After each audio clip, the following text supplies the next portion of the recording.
Hey there and welcome back to Mass Effect 2. My name is Pete and today we complete, or rather begin to complete, the recruitment mission for the assassin Thane Krios.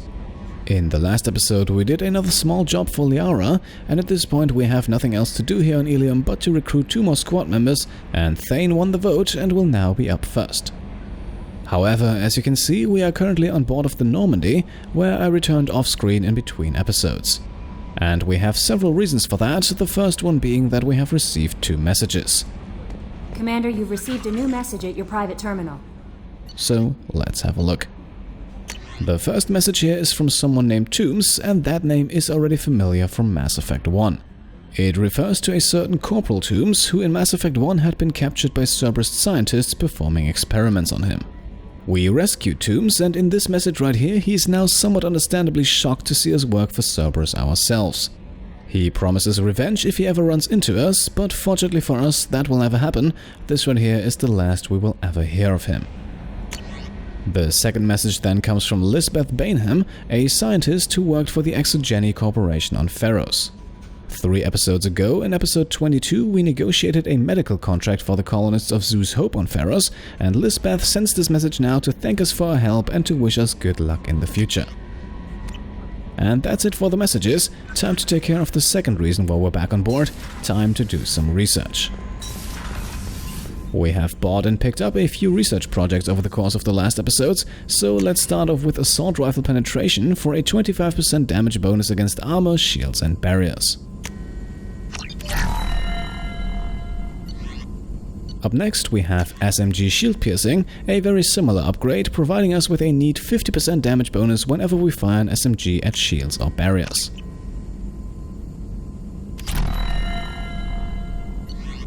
Another SMG upgrade follows right away. This one is a flat damage increase of 30% for the entire squad. And we're still not done with the SMGs yet. The 4th and final weapon upgrade increases the number of rounds an SMG can hold, although I'm not sure if this actually has a noticeable effect with our squad members who already operate on unlimited ammunition. Up next we have armor upgrades, and here we start with Biotic Duration, a straight up 20% duration bonus for all of our biotic powers.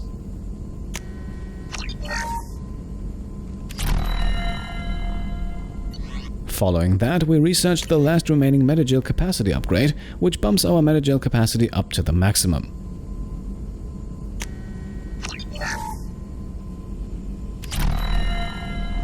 One more research project remains, and we can find this one on the prototypes, where we can make Shepard's melee attack a bit more powerful by unlocking the Heavy Muscle Weave. And that's it, time for the last point on our to-do list. Let's feed the fish in Shepard's cabin.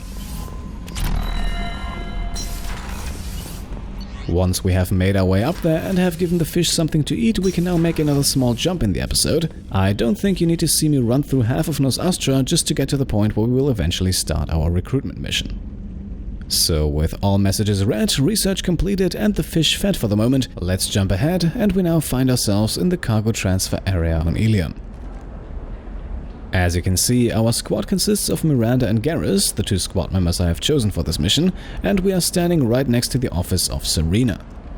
Liara told us earlier that Thane had contacted Seryna after arriving on Ilium, which makes her our best lead at the moment, and so let's talk to her and see what she knows. Seryna? Who wants to know? And immediately we have our first chance for morality points, and we can get 2 renegade points for free here, so let's take them. Someone who can make your life a living hell. Too late. Liara Tassoni said you'd have information on Thane Krios. Am I wasting my time? Tana, cover for me. Over here. Yeah, I know who Thane Krios is. I might have passed him some information, but I didn't hire him. What do you want to know? The second and final morality choice of this conversation follows immediately, but this time we can actually obtain Paragon points, so there is no need to continue to be rude. Maybe you could help me find him? I can tell you, but you won't stop him. When he contacted me, I checked up on him. The man never gives up on a job. I ran security for Nassana Dantius. Then I found out she was having people killed to cover up her dirty secrets. She fired me when I confronted her. Her loss. I might have been good enough to stop Thane from taking her down. Now, the name Nassana Dantius is once again familiar from Mass Effect 1. She was a diplomat on the Citadel and sent us after her sister, who was involved in a shady mercenary group. However, Nassana was not exactly forthright about her motives. Why does that name sound familiar? She was a representative on the Citadel a few years ago. Right. She had me kill her sister, the slaver. I thought that was just a rumor. Well, you know what she's capable of then. She has even more power here in Nos Astra. She uses it to keep her friends in check, and her enemies dead. Seryna also mentioned that she ran security for Nassana, and that should be more than enough to have some pretty useful information which could make our job a lot easier. If you work there, you must have an idea what his opposition will be. Eclipse mercs. High-tech killer. Undisciplined, but very well equipped. They don't much care who they kill, as long as they're paid for it. Thane has quite a reception waiting for him. I told him all I knew. He didn't seem worried. And now that we know all the parties involved, it might be a good idea to learn where things go down. So where do I find Thane? The Dantius Towers. Penthouse level of Tower 1.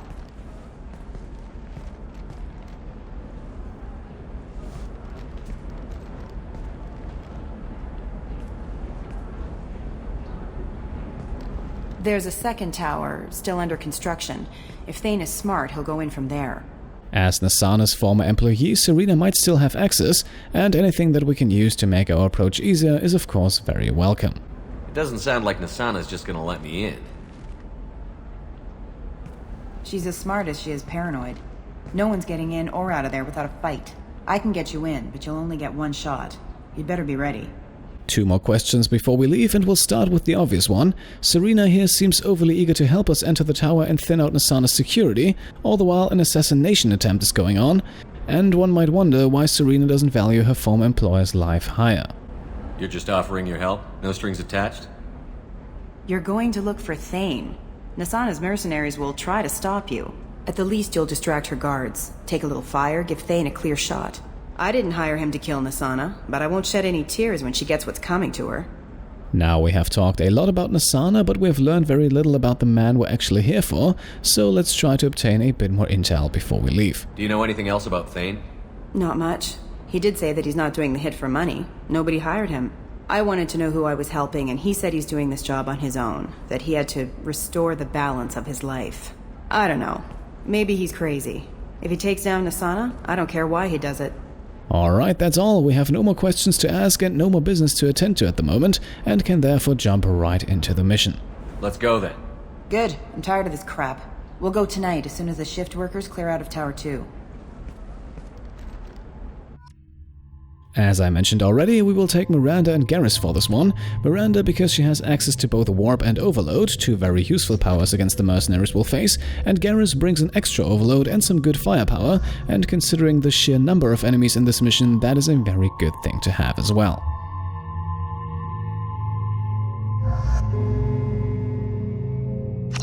Squad points wise, we have to skip Shepard for the time being, as he only has 1 point to spend, while Garrus has not seen any action for a while and has 6 points to spend. Our only option to start off with is to upgrade Concussive Shot to level 2, which then unlocks Overload, and since that is one of the reasons we brought Garrus along, let's dump 3 of the remaining 4 points in there. We will also likely do some reallocating of the points with one of the DLC for the game, because spending points on skills just to unlock other skills is sometimes a bit of a waste. With Miranda, we now have 2 points to spend, but I'd rather upgrade Overload or Warp over Slam, which does have its uses, but I'm simply not a huge fan, so we'll save those 2 points for the next level up. Weapon-wise, I have switched out the cane for the grenade launcher, because using a mini-nuke inside of a building is not the smartest idea, while the grenade launcher comes in handy in at least one situation near the end of the episode. And with that, we're ready to go. Let's have Seryna take us over to the Dantius Towers.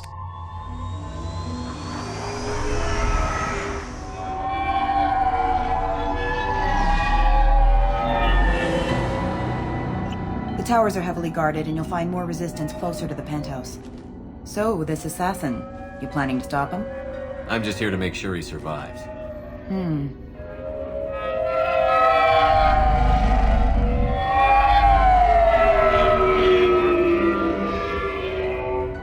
There they are, the Dantius Towers. You'll have to get up to the second tower and cross the bridge to the penthouse. Her mercs will fight you every step, but it's your best chance. And since we are in a flying vehicle and the penthouse is apparently near the top of the tower, why aren't we just taking the easy way up and avoid all the mercenaries? Why don't we just save time and take the shuttle up?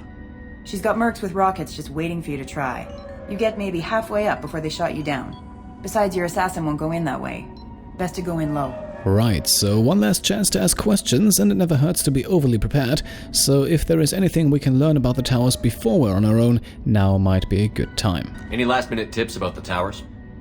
The Eclipse mercs will be well fortified by now, and they won't want to disappoint Nassana. There's no automated defenses or traps, just focus on anything moving. Okay, that officially concludes the preparation part of the mission. Time to enter the towers now. Who knows what awaits us inside. Alright, let's do this. Hold on.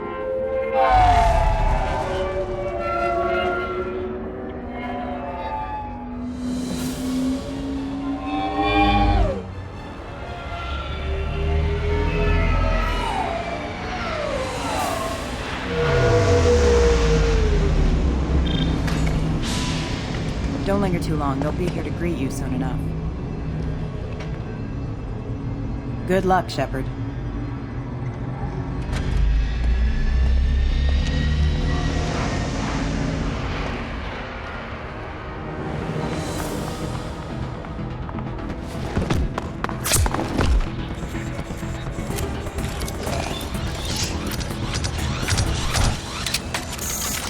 Alright, we have a few mechs on the other side of the shield here, but they will only attack once we do, so we have a few moments to activate ammunition powers and get into cover before we open fire.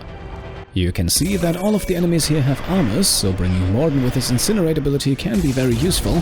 However, he doesn't hit quite as hard as Garrus, and a lot of the enemies later on also have shields instead of armor.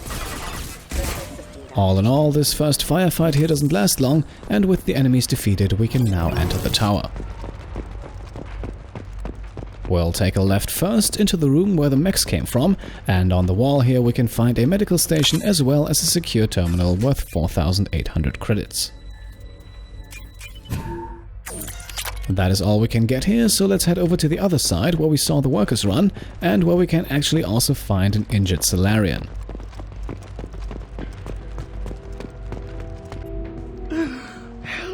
He's still alive. I can't feel my legs. My chest is killing me. Another chance for Paragon points here. If we go with the option at the top, the one at the bottom would give Renegade points, but we're not after those. Who did this to you, and why?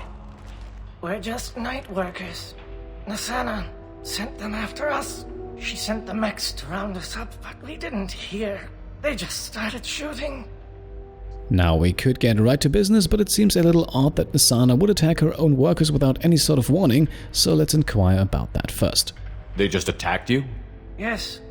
They were too slow. It was horrible. Everyone screaming. The mechs said there was no time. Nassana wanted us out of the way immediately. Then the dogs. He's not going to make it if we don't help him. Here. That should ease the pain and keep you alive until help arrives. Thank you. That helps. Take your time. I think I'm better. Find the other workers. Help them. Right, now we just used a Paragon interruption as well as one Medigel for 5 Paragon points here. However, if you're short on Medigel and want to get the same amount of points, you can simply wait and then go with the Paragon dialogue choice. It's worth the exact same. I feel a bit better about it this way though, and now we have a stable Salarian who can answer a few questions. Why would Nassana kill her own workers? To her, we're expendable. But I didn't realize she was that ruthless. My friends, co-workers, slaughtered. They were jumping off ledges to escape the dogs. Since he is a worker, one can reasonably assume that he knows his way around the tower, which might help us in finding an easy way to the top. I need to get up to the penthouse. Any suggestions? Take the service elevator to the upper floors. The bridge between the towers isn't finished, but if you're careful, watch out for the mercs. They're everywhere. Well, regarding those mercs, he also seems to know a bit more than we do at the moment, so we might get some valuable intel here. Any idea how many mercs Nassana's got? A lot. Dozens of them are wandering around here all day. You'll find more the further up you go. Alright, that's all we can do here. The Salarian should survive, and we can continue onwards. You should be safe here. Thank you. I won't forget this. Let's get moving. So, now begins what is arguably one of the longest, mostly uninterrupted fighting sequences in the game, at least up until this point. Quick note at this point, if you went for the Paragon interrupt earlier and want to get your Medigel back, then you can of course head for the Salarian first and help him, before you then return to the area on the left side of the entrance, which has some Medigel waiting for you. However, there will be more Medigel available as we continue through the tower, so unless your supply or your capacity is severely limited, you should find enough to keep your squad alive. Now, regarding the first area here, you will already meet a solid amount of resistance. Neither the mechs nor the mercenaries are what I would call elite opposition, but they all can do some damage, and especially the mechs will try to close in quickly unless you get rid of them first. And if you're not accompanied by a squad member like Grunt, then my advice on insanity difficulty would be to keep both squad members out of the area until the enemy numbers have been slightly reduced. There is always the risk of someone going down due to bad or slow pathfinding, and we are far from the first break in the action, so any squad member who goes down at the beginning of the fight will stay down for quite a while, unless you use Medigel to bring them back. Also, once again, don't let yourself be fooled by the high amount of mechs in the enemy ranks. Our opposition features a lot of human mercenaries as well, and contrary to the mechs, those actually come in various forms, including a few more capable units. Still, having 2 overloads available is very convenient. Not only can we use the ability to remove shields on our human opponents, but we can also use it to stun the mechs once their armor has been removed.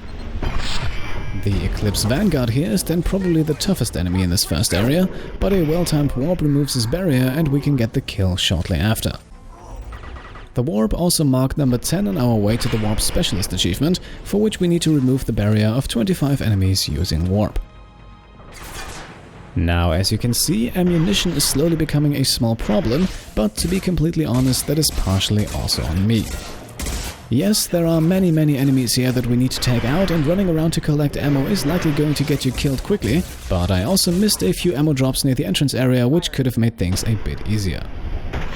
So that is definitely a bit of a first lesson here. If you rely primarily on guns to do damage, then you will likely want to collect every last bit of ammunition you can find. In the end, the pistol gets us the last kill before we then finally have the chance to catch a quick break, collect some ammo, and immediately get back into position as the next wave of enemies is already closing in. Once again, the group is very similar to the one we just defeated, and also once again we can see that they have a Vanguard in their ranks. Now, normally, Vanguards like to get up close and personal, which is why they need to be taken out fast, but I found that this guy, at least for me, prefers to stay back and let the other units do the work on the front line. Now, considering how a sizable portion of those units are mechs, I can hardly blame him, but it's definitely still worth keeping an eye on him, just in case he changes his mind. For the moment though, the mechs are keeping us busy enough, and they show pretty nicely how they are perfectly fine with marching right into their demise. Of course, this keeps us on our toes and gives the human enemies more than enough breathing room, however, they don't seem to do much with it. Instead, they stay back and in cover and make no attempts to flank us, and even conveniently wait until all the mechs are down to finally engage themselves. All in all, that behavior makes this fight quite a bit easier than it should be on paper, especially if we consider that the mercenaries also still have a very dangerous Vanguard sitting in the back who is doing absolutely nothing at the moment. However, apart from that Vanguard, there is also not much more remaining of the Eclipse, so we can safely leave our cover position and engage the last few enemies. The Vanguard won't leave cover at the moment, so we'll quickly take out a regular trooper instead, before we can then focus all of our attention on the Vanguard himself. Another successful warp removes the barrier and gets our warp specialist counter up to 11, and I even switched over to the shotgun to make some progress with the brawler achievement as well, but unfortunately I fired a bit too late and the enemy was no longer staggered by the punch, so while we do get the kill, the counter for the brawler achievement remains at 9 of 20. At this point we now have the area cleared, or so I thought, until a lone trooper started shooting us in the back. Luckily though, one quick volley gets rid of him as well, and we are now finally ready to move up into the next area. Hey, take your weapons here. We'll go get him. You go. Get your ass in there. Nassana's not paying you to stand around. Fine. But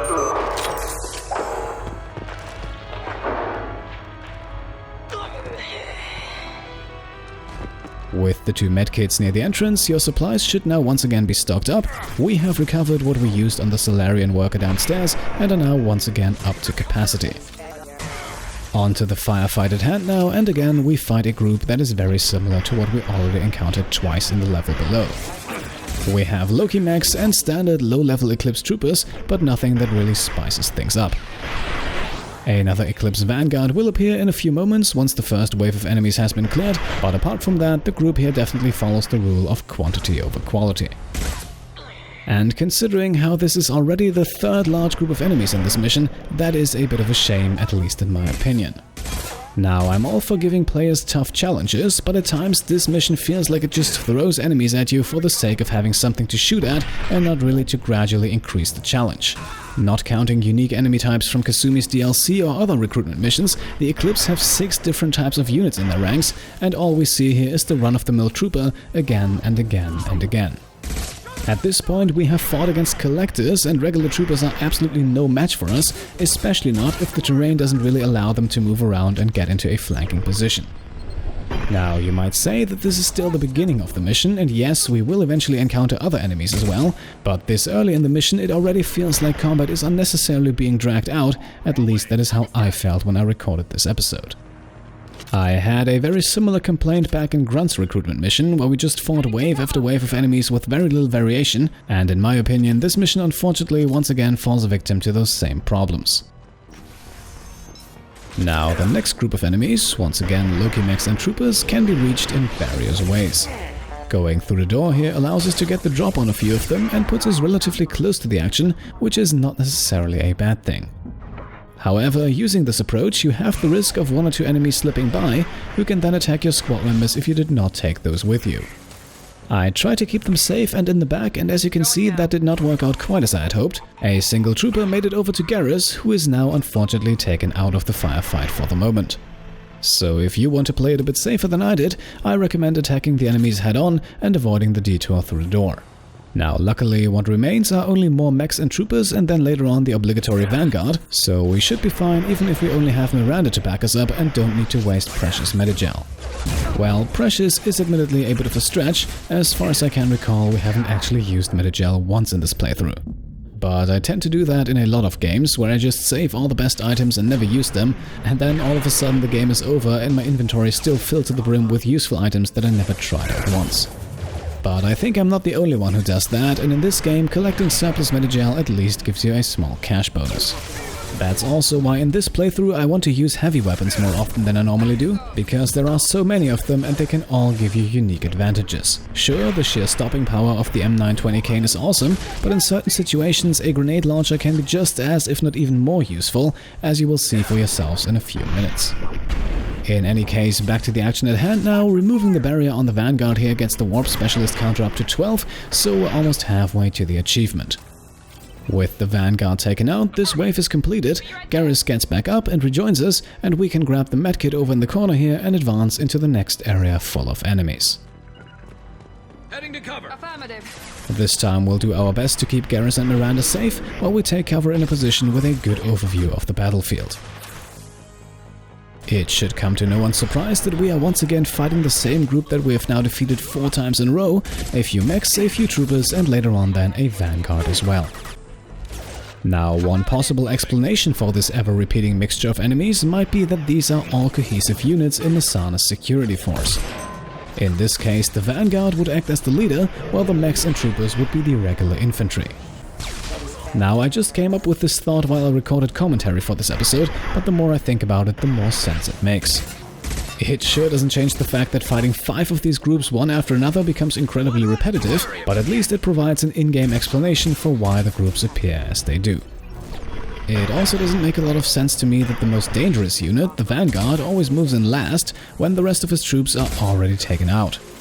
Rushing in while the mechs and troopers give covering fire seems a lot smarter in my opinion, but instead we can now almost always focus all of our attention on the Vanguard because there is simply no one else left. Unfortunately, that doesn't keep us from botching Miranda's powers here, so we won't get another warp on the Vanguard, but he goes down regardless, and with that the area is cleared, and for the first time in about 10 minutes we can take our sweet time to have a look around. There is a door to the right side, but we'll leave that be for the moment. Instead, we'll loop around the crates and bypass this door over here.